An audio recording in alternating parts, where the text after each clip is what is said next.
High everyone, welcome back to another new mini blog. সকালবেলাটা কিন্তু খুব সিম্পলভাবে স্লোভাবে শুরু হলো। তারপরের টাইমগুলো কিন্তু আমাদের খুব বিজিভাবে কেটেছে। ড্রিঙ্কটা খাওয়ার পর আমি একটু দেখাচ্ছিলাম যে আমার চুলের যে লেয়ার কেটেছিলাম সেটা কেমন লাগছে। আই হোপ ভালোই লাগছে, বাট না ভালো লাগলেও কিছু করার নেই। দেন ব্রেকফাস্টে ভাত খেয়ে তিনজনে মিলে বেরিয়ে পড়েছিলাম। আজ আমরা কিছু জিনিস কিনতে যাচ্ছি। তো কী কিনতে যাচ্ছি একটু পরে তো জানতেই পারবে। তো এই অটো করে তিনজনে বেরিয়ে পড়লাম। তো মাকে বলছিলাম একটু তাকাতে, আর এইভাবে ভিডিও নিলাম। আর অনেকক্ষণ বাসের জন্য এখানে ওয়েট করছিলাম রোদের মধ্যে। এত রাস্তায় রোদ, তাই গাছের ছায়ের তলায় আমি দাঁড়িয়েছিলাম। আর বাবা দেখো রাস্তাতেই দাঁড়িয়ে আছে, কিছুতেই বললাম এখানে আসতে, বাট এলো না। তো অনেকক্ষণ টাইম কাটানোর পর ফাইনালি আমরা গেছিলাম আজকে টিভি কিনতে, আর সাথে ওয়াশিং মেশিনও কিনতে।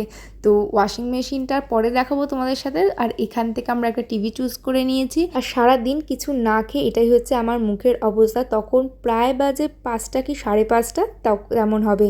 তো তারপর আমরা চলে গেলাম মানির বাড়ির দিকে। মানিও ছিল আমাদের সাথে।